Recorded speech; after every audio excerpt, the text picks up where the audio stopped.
Welcome to the Shyamcast. This is Brett. This is Shyam. Thanks so much for being here with us. So Shyam, we're back.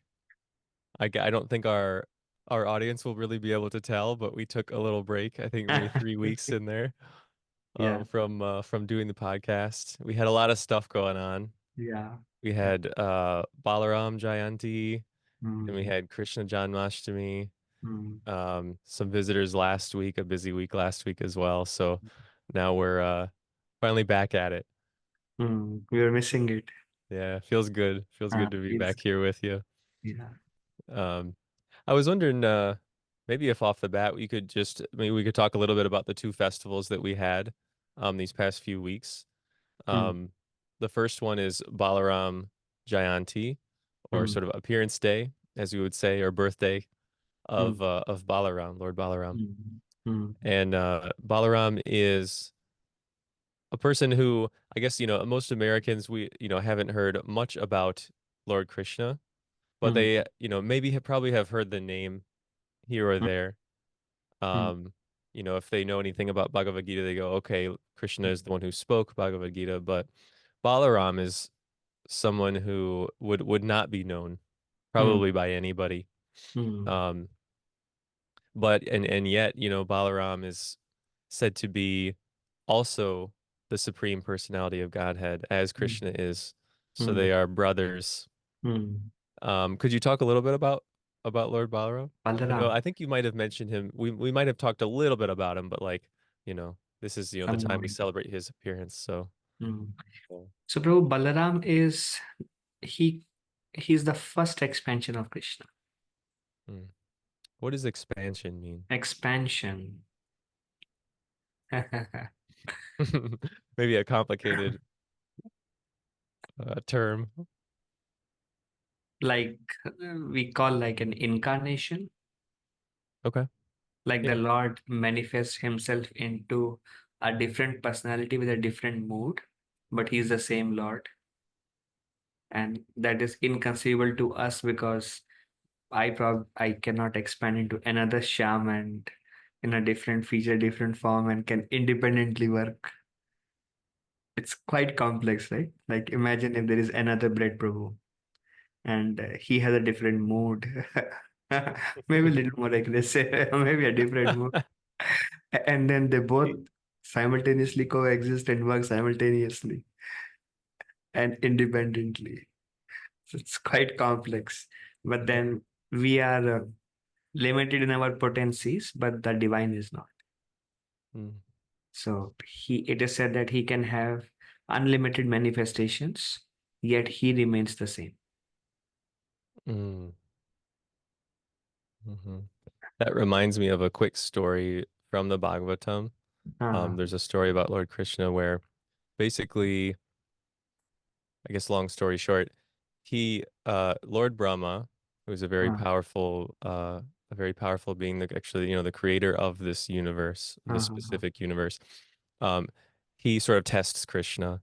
And Mm, so he takes all of his friends away. Like all of Krishna's a cowherd boy. He and his friends, are out in the fields with at first the calves, and then when they mm, reach a certain age, the bigger cows. That's what they're doing all day. They're running around playing, herding the cows around. mm, And Lord Brahma takes his friends and the cows away, sort of a way of sort of, testing him. And so Krishna just expands himself to into all the forms of all of those friends and all of those calves. And mm, for 1 year, everybody just keeps going on like normal. mm, But all the children and all the cows are actually just Krishna who expanded himself into them. mm, So that's where my mind goes. mm. That's And that it's story. quite interesting how he takes the exact feature of each of the boy, Mm, the exact nature, behavior, and how they respond in what circumstances, or how joyful or how serious or like how calm or how comic, or like every single detail. And then he manifests in the same way that nobody could understand. mm. Yeah, the parents don't know. Nobody in the village has any Nobody idea that knows. this has happened. They just think it's their children just like Yeah, normal. yeah. Yeah. That's why he is called omnipotent, means unlimited potencies. Mm. And so Balaram is like the first one, right? Balaram is the right, yeah, the immediate expansion. Mm. And some of the differences is like Krishna is bluish, blackish, Balaram is whitish, fair, like an American boy. And Balaram, Balaram is in the mood of servant of Krishna also. Mm. He has that intense desire to serve Krishna. So although he is called like servitor God, so Krishna is like the supreme personality, and Balaram is supreme servitor in a way. Mm. So as Shri Radha, we can talk about her maybe in couple of weeks or next week. The time will be, it's about the time. Mm. But yeah, so that's um, he has so much desire to serve Krishna that like the shoes Krishna wears is expansion of Balaram. The cot in which he takes rest, expansion of Balaram. The place, like the spiritual world, um, expansion of Balaram. Um, Krishna's weapons, expansion of Balaram. So it's like Balaram has such a desire to serve Krishna that he does whatever it takes and takes whatever forms, expand in whichever ways, so that he can serve Krishna constantly. Mm. Mm. It's a yeah, what I think I once heard a way of thinking about the expansion thing of or, Uh, the concept where like when you take one candle that's lit, uh, um you can take the wick and hold it up against another unlit candle, and now you have two candles. The flame is still in the original candle, but mm, now it is just also there in the other one, and then you can do that mm, as many times mm, as you want. mm, And that's a helpful way for me to think about it anyway. The idea of mm, expansion. It's like, okay, you have mm, the original, who then mm, expands into this one, who then mm, expands into this one, into this one, into this one, and sort of mm, just on and on and on. mm. So some people they say that Hinduism is polytheistic. So we are actually not polytheistic. We're also monotheistic. But that monotheistic has infinite energy. And that monotheistic God can do anything he likes, which is beyond the human conceptions. Mm. Yeah, very nice. That's what I like that a lot. I think that maybe inadvertently, sometimes there's a tendency with people somehow or other limit God, or limit Mm, the concept. mm, If somehow or other just end up saying, "Oh, that it can't be like that," or "He can't do that," or there couldn't be like this way. mm, And one of the things you see with like Vedic literatures, especially, is like mm, it just opens up this whole like every single thing is possible, right? Like mm, every all the stories mm, uh with Krishna as just as an example, just like a very small portion of the mm, total a number of stories, the total number of things that are done. It's like just a that story about how he turns into all of his friends and the cows for a year. mm, It's just it's like a nice little story that's a part of a much larger story that includes many similar types of things, right?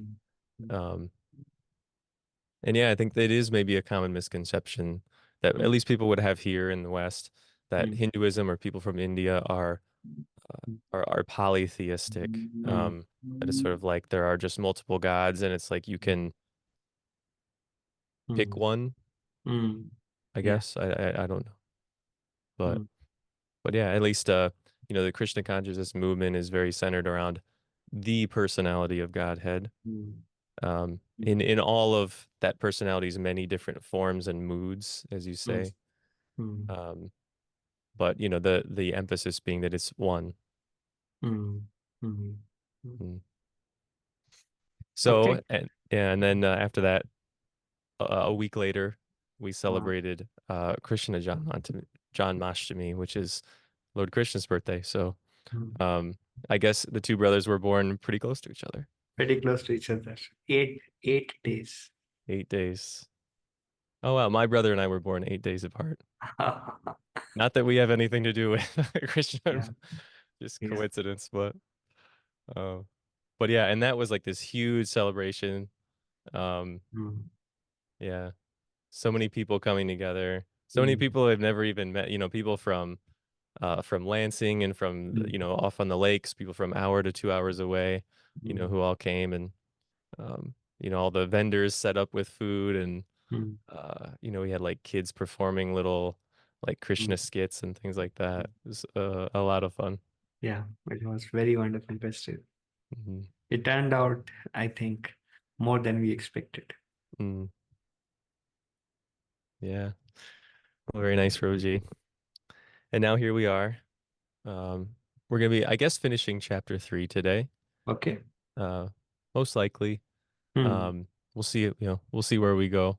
Hmm. Um, the general topic is lust or desire, which Hmm. is sort of the next topic of conversation that Hmm. Arjuna and Krishna discuss. Hmm. Um, Essentially Arjuna asks Krishna, okay, um, what basically like why do I seem to be impelled to act in certain ways that I don't want to act? Hmm. Or certain ways that are not so good that I know are not so good. Why am I impelled almost? It's like I'm sort of forced at different moments to act in those ways. Hmm. And Krishna's answer is it's at bottom it's desire or it's Hmm. lust, Hmm. which we use in a broad sense, to mean basically just what you want or what your desires are. Hmm. Um, I was thinking I could read maybe two verses back to back to Hmm. get us Hmm. going. So this is from chapter 3, verse 38 and 39. Hmm. Krishna says, "As fire is covered by smoke, as a mirror is covered by dust, or as Hmm. the embryo is covered by the womb. Hmm. The living entity is similarly covered by different degrees of this lust. Thus, the wise living entity's pure consciousness becomes covered by his eternal enemy in the form of lust, which is never satisfied and which burns like fire." So, a lot there. Yeah, I don't know Yeah. where to start. Let's begin somewhere. Yeah. Well, let's talk about being covered, I guess, how he's talking in the first verse, he's talking about being covered by different Hmm. degrees Hmm. of lust. So there's an analogy that's often used of a mirror. Hmm. Like the consciousness or the soul is like a mirror that perfectly reflects back, Hmm. uh, it's often said it's like God, the personality, is like the sun. Hmm. Um, and all the little individual rays of sun are like all the little individual living entities coming off, Hmm. you know, from him. Hmm. And it's like in the pure state, the soul is like a perfect mirror that just reflects that light back. Hmm. But through essentially the desire to go off on your own and enjoy, um, Hmm. we become sort of covered. It's like a mirror getting covered up by different layers of dust, different Hmm. layers of dirt, so that you look in it, you can't see your reflection anymore. Hmm. Um, yeah. Any any thoughts there, Proji? Hmm. I know it's kind of like a big topic, but So mirror is like what do we see when we see in a mirror? We see ourselves now. mhm, So mirror of the heart is when we look ourselves internally, then who do we identify ourselves as in the region of our heart? If somebody asks a question, who am I? So mhm, what answer comes in the reflection of our heart? And when it is covered by dust, then when we look at a dusty mirror, Like thick layer of dust, we only see dust. The original quality of the mirror is covered. We don't see ourselves. Likewise, when the heart is covered by this ignorance, it is mentioned, then we misidentify ourselves. And based on what we identify ourselves as, we develop desires accordingly. Mm. Mm. So we can't see who we really are. It's Mm, one of the big points. mm. And Yeah. it is said that the mirror has to be cleansed. And that cleansing is the path of spiritual life, or we call it bhakti yoga or devotional service. That's like cleansing the mirror of the heart. And by this process of devotional service, as the mirror is cleansed, then we see actually who we are. And when we understand who we are, that's called self realization. Mm.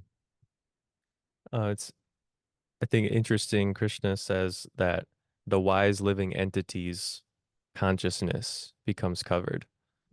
So, pointing to how the nature of all of us jiva, or all of us living entities, is wisdom, Mm, bliss, mm, knowledge, mm, mm, and that's what gets covered up. mm, um and then he says, by this eternal enemy mm, known as lust, mm, which is interesting. It's sort of an opposite way of how generally in the world we think of our desires. mm, um we're just often encouraged to go after mm, desires. mm, um mm, uh, I think maybe especially here, that's one of the gifts that America has given to a lot of places in the world, is like mm, um just more and more ability to fulfill desires, material desires, and so therefore, um more desires themselves, mm, like when mm, you sort of like mm, create different inventions and things, or create I don't know, my mind goes to like how a brand of chips can have like 20 different varieties or something. There's just like so many different things that pop up, so many ways to satisfy the senses. mm, And Krishna is saying that this is an enemy, or this is sort of mm, like, um well, he calls it the eternal enemy mm, known as lust. mm, um so yeah, it's like, I mean, how can we think of that, Prabhuji, where basically our desires are really getting in the way. Our mm, desires are sort of like an enemy. mm. Like this desires is basically arising because of our attachments. Attachment is something that we have cultivated either in the past life, actually a combination of past life and this life. And now we have this strong knots, that we are bound by the strong knots of attachments. And naturally, we want to, um, all of our actions are motivated by those attachments. And we are like a product of our attachments. We are all surrounded by our attachments. That's why it's eternal enemy, because it continues from birth after birth. That's why it's called an eternal enemy. Like for Arjuna, here this attachment is, he knew Krishna wants him to fight, but he's not able to fight because he's blocked by his attachments.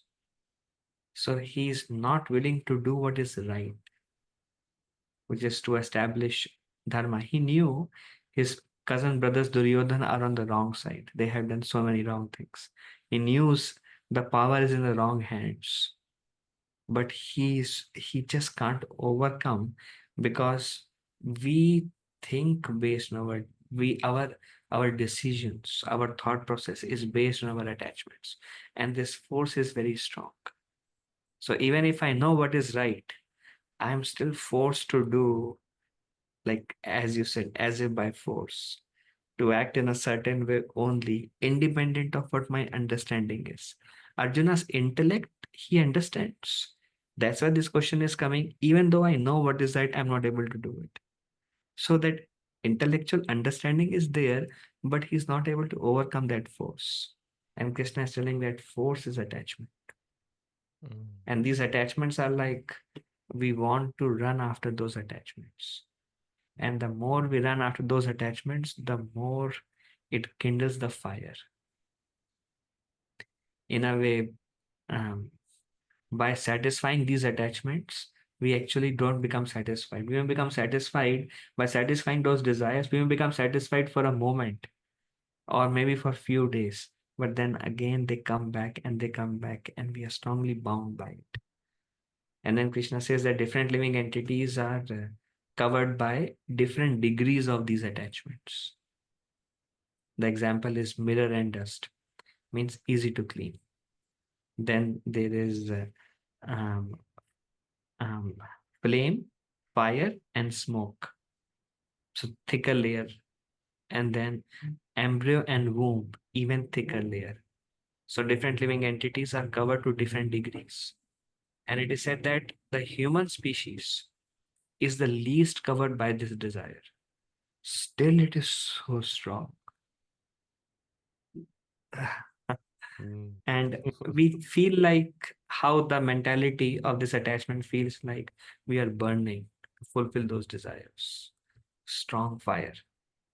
And then we feel like, let me pacify this fire and then I'll be satisfied. But Krishna says it's like putting fuel into the fire, and it just becomes more stronger and then more stronger. And now we have so many attachments. And this attachment is what, see, we all know what is the right thing to do. We all know the path of spiritual life also. But then so many obstacles by our own mind that even though we know what to do, we are not able to do. We're like, "Ah." Mhm. Yeah. I think of, all the times that you hear people say, "Oh, I should do this. I should, I know I should do that more. I know I should study more. I know I should go to bed earlier." Whatever it is.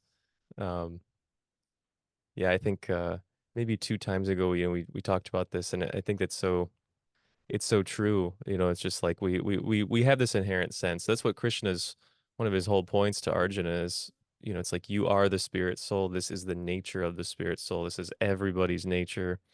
Everybody is like this fundamentally. Everybody gets Mm, this. mm, Um, but it's like you're covered up. You just sort of and mm, and as we go along in life, we tend to get a little bit more covered up, you know. mm, mm, Um, I'm thinking of just in daily life, mm, right from the when you wake up in the morning, there's that desire to stay in bed. mm, Oh, I would really like to just stay, and it's just, mm, so nice to stay in bed. mm, There's maybe some of us, maybe, if we're not crazy about our work, maybe sometimes, oh, I really have this desire, like I don't want to go, I don't want to go to work or school. I don't want to go to school. Oh, I don't want to do that. I don't want to do that later. I mm, don't want to have to talk to this person. I don't want to have to, maybe have that conversation. mm, So many things, especially maybe say if there's conflict with mm, somebody or mm, something like that, something has to be resolved. mm, A difficult project has to be started or has to be continued, or mm, so many different times throughout the day that we mm, just like, oh, I just really don't, we just have this strong desire, mm, right? mm, And it does kind of feel, I mean, it's, yeah, I guess, I mean, burning is a good way of describing it when you actually sort of kind of like you're in that process of forcing yourself into doing one of those things, right? Where it's like, I know I should do it, or I know this is a good thing to do, but I just really don't want to do it. It's mm, so difficult. mm, Um, but then often I think, what we find once we overcome that little moment, you mm, know, mm, um, of like distaste for that thing, mm, you get yourself to do it, you get yourself out of bed, for mm, example, mm, and then you feel better. mm, It's like that whole, it's like you were just on fire a second ago. There mm, was so much sort of like pain, but then it just sort of goes away, right? mm, Um, and it's like that. You resolve that thing that you didn't want to resolve so much better, right? mm, It's mm, like you actually do the work that you need to do. and it's maybe like a little fire that got mm, extinguished. There's mm, still like this much larger fire of like the accumulation of all of our mm, desires. mm, Um, but it's like, along the way, mm, um, all these little fires that you can put out. mm, And each time we do that, we feel much better, sort mm, of relieved of a little bit more weight. mm. So, So how do we turn off the fire? If it's a good amount of fire, a wood is burning, suppose. There are mm, 5 logs of wood, they are burning, and they're massive fire. So one option is we pour water or something. Suppose we don't have a choice and it's burning and we want it to get off. So what do we do? mm. Cover it up, Cover it up? yeah, throw dirt on it. Throw? Like, yeah, like take dirt. I mean, you can put a fire out with, Putting dirt on it. something like that. Okay, Yeah. wonderful. Okay. Fire And extinguisher, okay. And what thing we should not do? like gas. Or add more wood, Yeah, or more or wood. add some fuel into it. Those things we should not do. That's exactly what we are supposed to do. When we are burning with this desire and this attachments, then the best thing we can do is don't add more fuel to it. And if when it's getting extinguished, then there is a strong desire, add more fuel, let it burn, let it burn. This strong desire is like a vacuum is created in the heart. I want to burn and it's going down. So that time just tolerate. And then adding dirt or fire extinguish like devotional service. So Mm, two things simultaneously helps us. We are doing some renovation in the kitchen. So we had to um, put some epoxy flooring on the ground, on the floor, kitchen floor. So the contractor said, first you have to chip off and come to the concrete level. So they had tiles there, and the tiles are like glued down. And these are so old that when we're trying to chip off the tiles, then the tiles are breaking, only small chip is coming and small chip is coming, and everything is so glued down that it's not like we can easily rip it off. So we have to work very hard to rip off little by little by little and then sand it. So our attachments are like this. And when we try to remove, something goes off and then we go back to it again. And then little bit goes off and then we again add fuel to it. So it's very hard to actually undo. It's like really glued down to our consciousness, to our attachments, to our desire for um, whatever desires we have, attachments we have. So it's very hard. And that's why, like to pull off those tiles, we need some strength and we need some consistent effort to do it. And that strength comes from devotional service. When we are practicing sincerely, then we get an inner strength in order to be able to say no to those desires. that's Krishna's direction in the last verse of chapter Mm, 3, mm, right? Through spiritual strength, mm, overcome this mm, enemy. Um, I think it's one of the reasons I was thinking of Lord Balaram because his name means strength or mm, spiritual strength. mm, Um, and yeah, that's what, Krishna is encouraging Arjuna to do here. Um, I mean, it's amazing for me to like consider how difficult this is, mm, talking about the fire, the example of the fire, like that to us, it's almost like that fire appears to be who we are, the mm, fire of mm, desires that we just always want to keep burning. It feels mm, like that's actually who we are. So if mm, we let that fire go out, it's like we're letting ourselves go out, you know. mm. It Very, kind very. of feels like a death, you know, Mm, to, try to let go of all these things, mm, to not add fuel to all these different fires that we mm, have going. mm, And it really feels that difficult. Um, mm, and I I suppose, one of the points about bhakti, um, that's important to bring up is, bhakti doesn't just say, okay, let that fire go out. mm, A lot of people can tell you, okay, let that fire of desire just extinguish it, even though it feels like you're dying and it feels like that's who you are. mm, Just let it go out.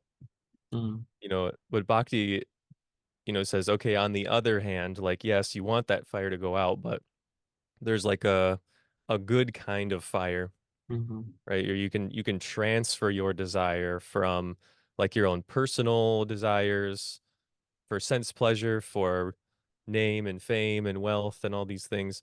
And you don't have to totally extinguish it mm, necessarily. You can think of it mm, maybe as you're transferring it to mhm, something else, mm, right? mm, So if you transfer your desire from basically to please yourself, from pleasing yourself to mm, pleasing God, or, getting more for yourself, getting more for God, pleasing God more. mm, Uh, that's actually just the process, right? mm, So mm, it's not just sort of like losing, mm, becoming vacant, becoming mm, empty. It's mm, uh it's an opposite thing in a way. It's like it's adding mm, so much fullness, mm, adding so mm, much richness, mm, and really just increasing desire in a way that you can tell is a good thing because mm, all of the results mm, are positive mm. on the effect Amazing it point, has bro. on you. Yeah. I was remembering on this point that you are mentioning. One person asked the Prabhupada, people, when they see saints from India, then they think that this saint must have some mystical powers. So he asked from Prabhupada, can you show some mystical powers? And Prabhupada said, yes, you see, so many hippies now, I have converted them into happies. Have converted so many hippies into happies. So it's like people were like taking like intoxications and drugs and so many things, and how hard it is to get rid of them. Those who want to get rid of them, they really struggle a lot. I met one person from this alcohol synonym group, Hmm. and they said we keep the person here for 3 years so that the person can get rid of. So how hard it is to, but then there is no positivity as such directly. It's like an association, good association around people having good food. So those kind of things they provide. But then devotional service, like as you're mentioning, so nice that we focus on the positive. Even if we have some negative habits, don't worry about it. And then we don't say like don't do this, don't do this, don't do that. We are like, just keep coming and perform kirtan and just glorify the Lord and have association, take nice food. And just by doing that over a period of time, it may take a year, 2 year, 3 years also. But they get their strength is building up, building up, building up, and then they can say no to those things that takes so much effort to get rid of. So that is like the positive potential of bhakti. Mm. Wonderful point. Replacing by something positive. That's our process. Mm. A lot of people say you need to acquire a higher taste, Mm, and yeah, just like you're saying, if you can even just slowly over time, you start to acquire a higher taste, or just it's kind of just like, okay, do you like doing these things? And if you like doing something, you keep doing it, and it's like eventually you, you start to like some things more than other things. mm, Um, and then things you used to do just sort of mm, kind of disappear, somehow, or mm, you just make a decision one day that's at that point it's not even particularly hard to make the mm, decision. It's just mm, okay, well, I guess I'm done doing mm, that. Like as other, some people say it's like just add Krishna is a phrase that mm, that is used sometimes. It's like don't even think about practicing bhakti yoga as if I have to stop or I have to change so much, I have to take so much away. mm, Um, think of it as just adding Krishna, like just adding some kirtan or just adding some japa chanting or just eating some prasad, just being around some other devotees. mm, That's all it really is, right? mm. Amazing. And yeah, as you enjoy it more, Mm, you just start doing those things more mm, naturally. Not, I guess not everybody does, right? But I think a lot of people have found that that process is a pretty potent, pretty powerful way of getting extinguishing a lot of little fires in their life. Mm. Mm. Also, I was remembering this last verse says, by deliberate intelligence and spiritual strength, one can overcome this great symbol, this great enemy. So I remember in Krishna house, one person used to come. So he liked Bhagavad Gita somehow. He started reading. In 3 months, he finished Bhagavad Gita. And then he said, I have given up these things. I don't want to do these things again. I mean, then we didn't see him again after some time. But at least for some time, because of the knowledge he was getting, the intelligence was becoming sharp. And by that deliberate intelligence, without anybody asking him, he was able to give up some bad habits that he was struggling to give up. So there is this aspect of knowledge, intelligence, and strength, which is by kirtans and association and by devotional service, hearing, chanting like that. So these two combined can help us gain strength to overcome those. Mhm. Mhm. Yeah, I think maybe another thing that's important to remember too, Prabhuji, is like, what Krishna is saying is that this is the true nature Mm, of you, Arjuna, and of everybody, right? mm, Like this is this knowledge and this intelligence, the wisdom that he talks about. Like this is really your nature. You're just trying to uncover that. You're just trying to rediscover who you really are. mm, Um, it's like where we get this term self-realization. You realize who you really are, mhm, and sometimes yeah, it's just so very hard to see it. Sometimes it's like they were just so covered up. It's hard not to identify with the body. It's hard not to be so affected by everything in the world. Um, so affected by all the desires that pop up. But um, sometimes it helps me anyway, just to think, what, this is just a pointer to the actual truth of the whole situation we find ourselves in life. mm, Um, it's not just a philosophy.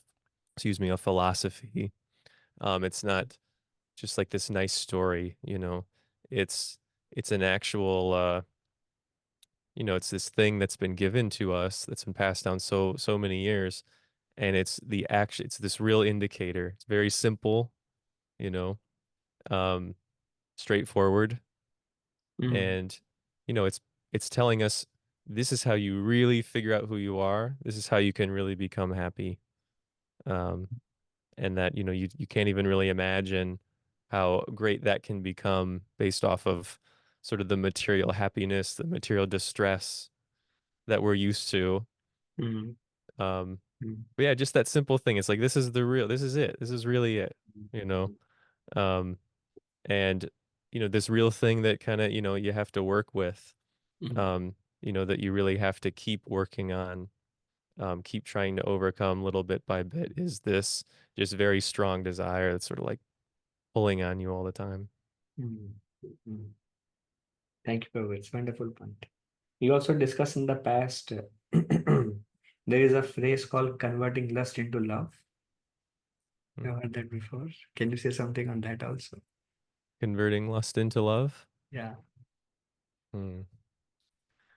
I'm not sure if I could personally, Prabhuji, maybe you would Yeah. have a better idea They than me. it says no, like originally we all have like deep intense love for the Lord, and that was like very strong attachment, and and when that is broken or forgotten, and that's how it is manifesting in so many ways, in desire for wealth, desire for fame, desire for association, may not be like best association, or desire for some substances or whatever those. So it's like that is manifesting, but because nothing is satisfying, and that's why there is a search and trying out different things, exploring different things in this world in order to find that inner satisfaction. So everything here, all form of attachment is like diffused love in a wrong direction, that is diffused and is spread in so many ways. And when it is channelized in the right direction, then that powerful emotion of love can actually, they can overcome all these phases. But how people are trying in this world is trying to overcome all this without that central love and developing that. Then it just goes from one thing to another thing. That's all. It really cannot give up attachments in this world. It just transfer to different manifest in different ways. But the real solution is channelizing the love. Mm. And so you're saying too that we're searching after that love, right? Like that's what we really want. Yes. So we're like sort of think maybe maybe we might get when we Mm, pursue all these different mm, things, right? mm, But that's really at the mm, core of it what we're really, mm, yearning for. mm. We are in this world, people are like running, but even they themselves don't know what they are running for or what they want out of it. But there is a identification that maybe this thing, maybe this thing. Wherever the mind goes, they are trying they are trying different things, but nothing is fully satisfying. And even if there is some external satisfaction, it's temporary by nature. And then again, the hunger again increases the next day, the next moment, the next hour, and this search continues. Looking for a permanent solution, don't know where to go for it. Yeah, insatiable, like Mm, Krishna says. insatiable. Because that love, flow of emotions with the divine, that like continuous emotional flow. And love is a very strong emotion, like continuous flow of those. And now when that is broken, then it's like it cannot be satisfied.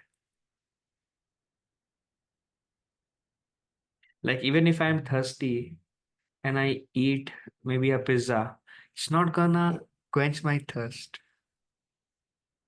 I'm gonna become further thirsty. So the thirst is for something else, and we're trying to quench it with some other things, but that thirst remains. Mm, But somebody gives water, we are like, "Ah, thank you. This feels good." That is like the path of bhakti yoga, devotional service. mm. Thank you, Prabhuji.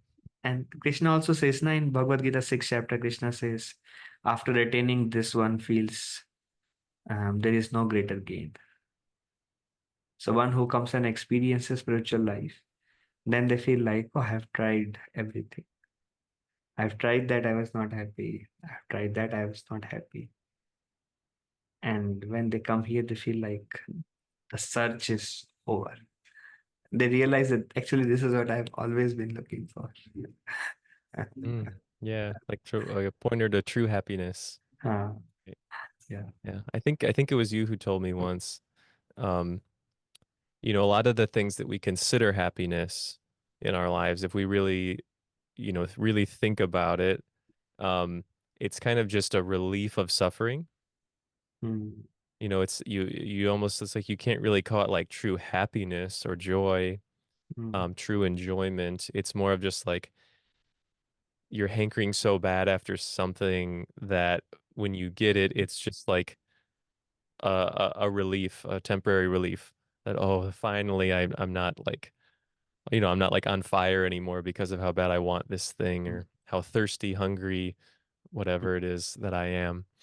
And yeah, that's the nature of what a lot of what we consider to be happiness, in this world is really just that. It's just the sort of relieving that pain for a little bit of wanting mm, things. mm.